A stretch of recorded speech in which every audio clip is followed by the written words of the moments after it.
Quand on m'annonce que j'ai le cancer du col,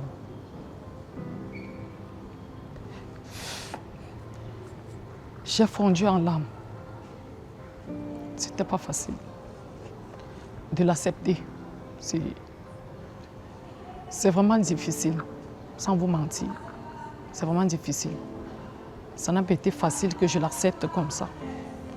Parce que quand on a dit j'ai le cancer du col, j'ai pensé à ma famille. J'ai pensé à mes enfants.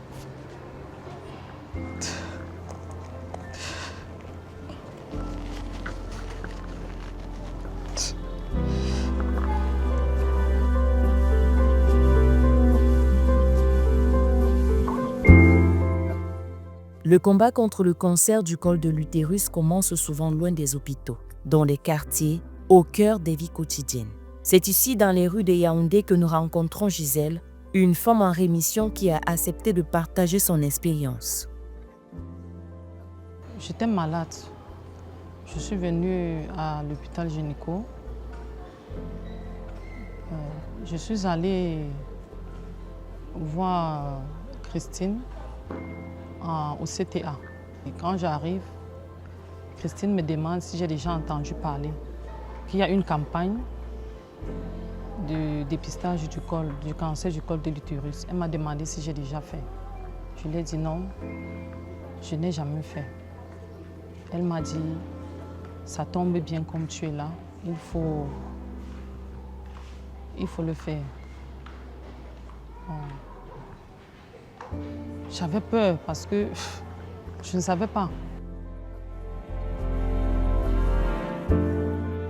Le cancer du col de l'utérus est l'un des cancers les plus meurtriers chez les femmes en Afrique. Au Cameroun, il est le deuxième cancer le plus fréquent chez les femmes, avec plus de 1700 décès en 2021 selon Globocam.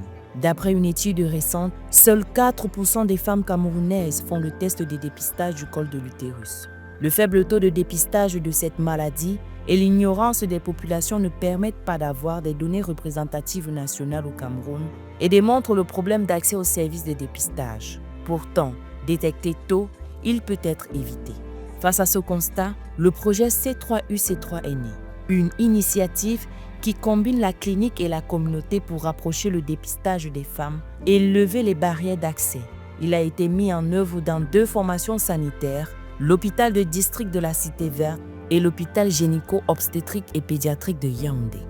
Le projet Combattre le cancer du col de l'utérus en clinique et en communauté au Cameroun, que nous abrégeons C3UC3, est un projet issu de la collaboration entre 2 organisations de la société civile camerounaise, le CIRES, Centre international de recherche, d'enseignement et de soins, qui est le partenaire qui s'occupe du volet clinique du projet, et l'association de lutte contre les violences faites aux femmes en tête centre, qui est responsable du volet communautaire du projet. Nous avons bénéficié dans le cadre de ce projet du partenariat technique et financier de l'initiative d'Expertise France. Avant, jusqu'à présent même au Cameroun, le dépistage de Human Papillomavirus HPV est fait uniquement en milieu hospitalier par des professionnels de la santé. Et cela engendre comme conséquence de longues files d'attente avant le prélèvement, parce que ça c'est un prélèvement fait par un personnel de santé. Et aussi, il y a cette gêne que la femme ressent parce qu'avant de faire le prélèvement, on est obligé d'exposer son intimité à une tierce personne. Il y a ce gêne, il y a cet embarras lié au fait qu'on se dénude, on s'expose quoi. Et par conséquent, il y a certaines communautés, certaines femmes peuvent avoir la réticence à se faire dépister.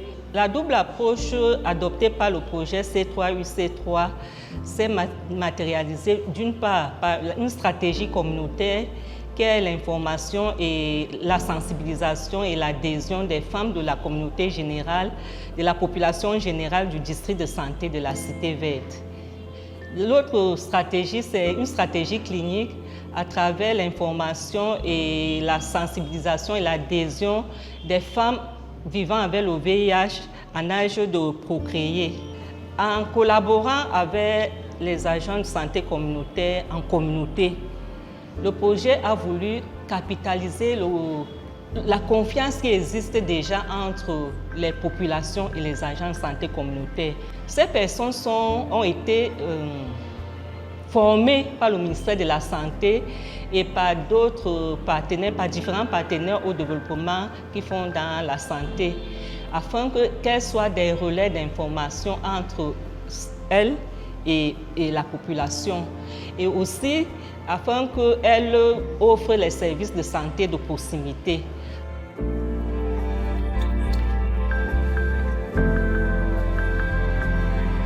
Derrière chaque dépistage, il y a des relais essentiels, les agents communautaires. Ce sont eux qui vont à la rencontre des femmes, expliquent et rassurent. Leur rôle est au cœur de ce combat. Nous avons été bien formés par des spécialistes.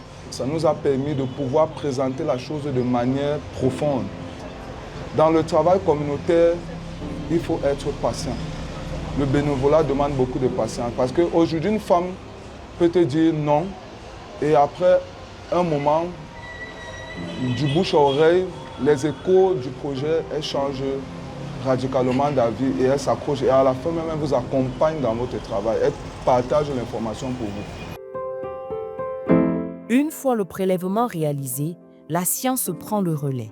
Chaque geste au laboratoire compte. Réception, étiquetage, analyse. C'est là que la fiabilité du dépistage se construit, étape après étape.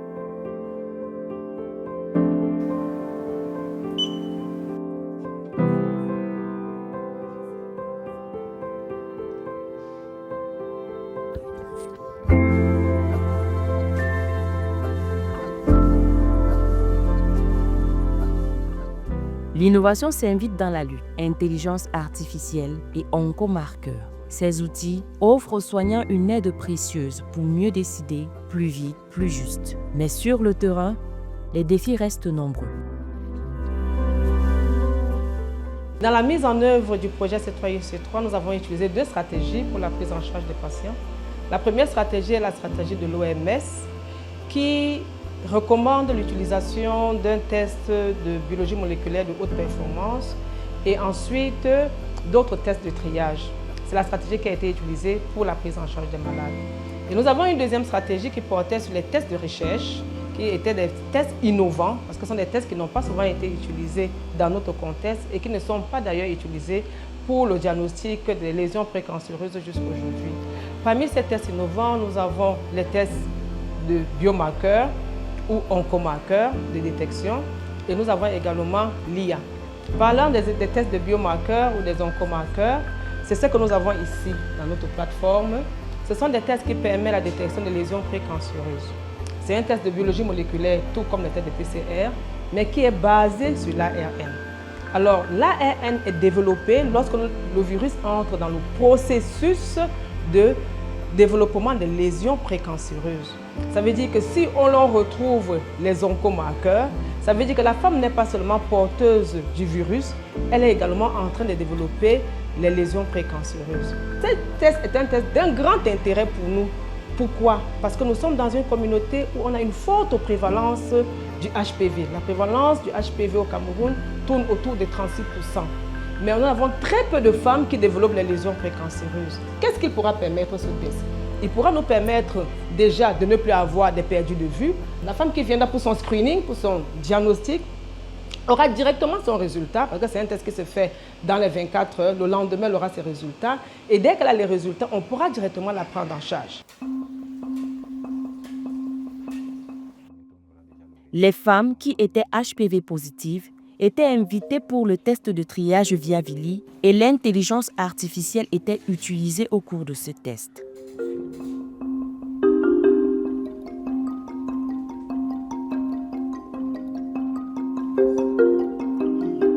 La coloration verte, ça veut dire que le col est normal. Et quand on a la couleur noire, ça veut dire que les images ne sont pas de bonne qualité. Donc il y a tous ces différents grappots, en fait ces couleurs-là qui spécifient en fonction de l'image qu'on a, ça donne déjà le stade le résultat ou alors le stade de la maladie.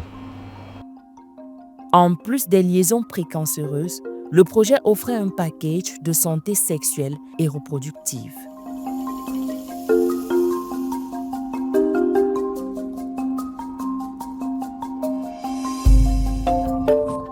Malgré les avancées, certains obstacles persistent. Des femmes qui ne reviennent pas, des suivis difficiles, des freins sociaux et économiques. Le chemin vers un dépistage durable reste semé d'embûches.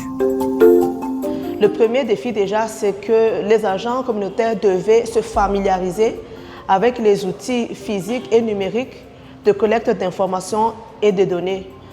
Par la suite également, nous avons dû faire face aux pesanteurs socio-culturels qui fait en sorte que les femmes, malgré le fait qu'elles sont incluses dans le projet, elles ont eu la tendance de délaisser, n'est-ce pas, le processus d'accompagnement et de prise en charge.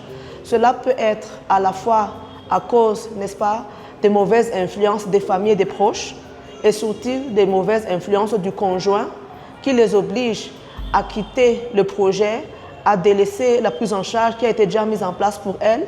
Et cela fait en sorte que nous avons eu des déperditions de patientes, malheureusement des patientes qui nécessitaient une prise en charge assez poussée. Il y a un projet qui voudrait que la réponse hospitalière aille trouver les femmes en communauté, ce qui devrait résoudre toutes les barrières. Il n'y a pas la barrière financière, il n'y a pas la barrière de distance, il n'y a pas la barrière du temps. Mais pour que les populations comprennent ce bien fondé, il faut qu'on le leur explique bien.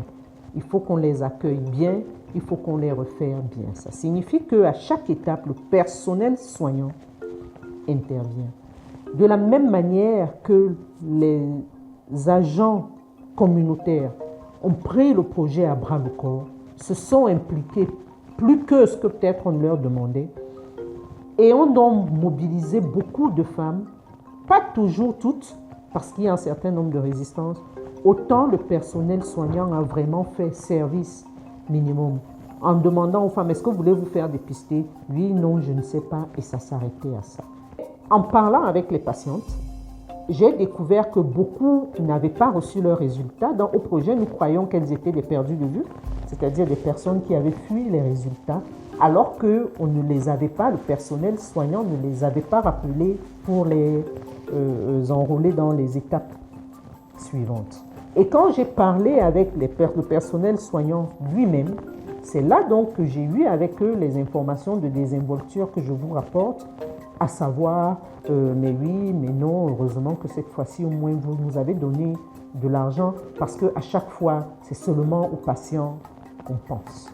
Le suivi post-dépistage n'a pas été très facile parce que, il fallait d'abord appeler ces dames et leur dire que vos résultats sont disponibles avant de descendre sur le terrain, leur remettre les résultats. J'ai constaté qu'il y avait qui confondaient, certaines femmes confondaient le résultat positif du HPV au résultat du cancer. Nous, on ne recherchait pas le cancer, on recherchait le HPV. Jusqu'au jour d'aujourd'hui, nous avons les résultats de certaines femmes qui ont carrément refusé de prendre les résultats positifs en plus. Quand le résultat est négatif, pour moi, ça ne pose pas de problème. Mais lorsqu'il est positif, on fait quoi? J'ai pris sur moi, en tant qu'assistante sociale, de descendre sur le terrain, chercher les maisons de ces dames. Lorsque la dame ne vous donne pas rendez-vous de vous rendre chez elle, vous faites quoi? Vous n'allez, même si vous y allez, vous n'allez pas remettre son résultat à quelqu'un d'autre. Vous êtes obligé de garder son résultat. Vous l'attendez, elle vous dit, je vais vous relancer. Oh, je suis en voyage, je suis ceci. Ça veut dire qu'elle refuse le résultat. Donc, elle est perdue de vue parce qu'elle veut. 3 années de travail ont livré des leçons fortes. Informer, rassurer, accompagner. Le modèle est prometteur, mais il doit être renforcé pour toucher davantage de femmes et s'ancrer durablement. La principale leçon à retenir de ce projet C3UC3, c'est qu'une recherche opérationnelle est possible. Il est possible dans un district, il est possible dans la ville de Yaoundé, elle est possible au Cameroun. Cette recherche opérationnelle était basée sur la faisabilité et l'acceptabilité du dépistage des lésions précancéreuses. Et nous l'avions fait. Et nous avons un taux d'acceptabilité qui est à 96%, ce qui est une très bonne chose. ce qui prouve que c'est une chose qui est possible de faire. C'est une recherche qu'il est encore possible de faire. C'est la première leçon qu'on a apprise, qu'on dirait qu'on a apprise de ce projet C3UC3. La deuxième leçon que je dirais qu'on aurait appris de ce projet UC3, c'est qu'il est possible de travailler avec les agents communautaires, les agents de relais communautaires, et qu'il est possible, grâce aux agents de relais communautaires, d'atteindre plus de femmes, d'atteindre la population, même dans les zones ou des quartiers qui sont difficiles d'accès, de par leur géographie, de par les us et coutumes. Ces agents communautaires ont réussi à le faire. Ce qui pourrait être amélioré dans ce projet, c'est l'approche que nous avions eue avec le personnel de santé. Et je dirais particulièrement les agents psychosociaux qui sont dans les sites de prise en charge du VIH. Nous avons travaillé différemment avec ces agents par rapport aux agents de relais communautaires parce que nous estimons que les agents de relais communautaires avaient besoin d'être plus renforcés dans leurs capacités. Mais nous nous sommes rendus compte au terme du projet que les agents psychosociaux et même le personnel soignant avaient également besoin de ce suivi de proximité. Parce que les résultats que nous avons au niveau communautaire sont très différents des résultats que nous avons au niveau clinique. Donc c'est la preuve que s'il y avait à refaire ce projet, nous aurons mis en place des stratégies pour le suivi des agents psychosociaux des services cliniques du VIH et même du personnel soignant pour permettre d'avoir des meilleurs résultats dans ces différents services. Le modèle que nous avons utilisé, qui repose sur les deux stratégies, est bel et bien reproductible. Il est reproductible à tous les stades, c'est-à-dire la mobilisation, la sensibilisation, la formation, les informations que nous avions données. Il est également reproductible partout où on pourra avoir des équipements de DINESPER, parce que ce sont ces équipements qui permettent de faire le test de biologie moléculaire de première intention. Faire un dépistage est moins coûteux que de prendre en charge le cancer. À cet effet, le projet C3UC3 a soigné immédiatement 176 femmes après le Viavili par thermoablation, ce qui représente une énorme épargne pour le système de santé. Le dépistage n'est pas seulement une procédure médicale, c'est une histoire humaine, une chaîne de confiance qui rallie la communauté, la science et les femmes. Informer, dépister, accompagner, une chaîne à ne pas rompre. Ça m'a aussi permis de me mettre à sensibiliser, à parler de moi. Parce que quand je parle aux gens, je parle de moi. Je parle de ma situation que j'ai eue. Ça m'a amené à parler aux femmes qui ont un refus. Ce projet ne se résume pas à une prise en charge gratuite. Il montre qu'avec de la confiance, de l'information et une approche humaine, le dépistage peut devenir une réalité durable. Une histoire qui peut se répéter ailleurs, autrement, mais toujours avec la même force, celle des femmes.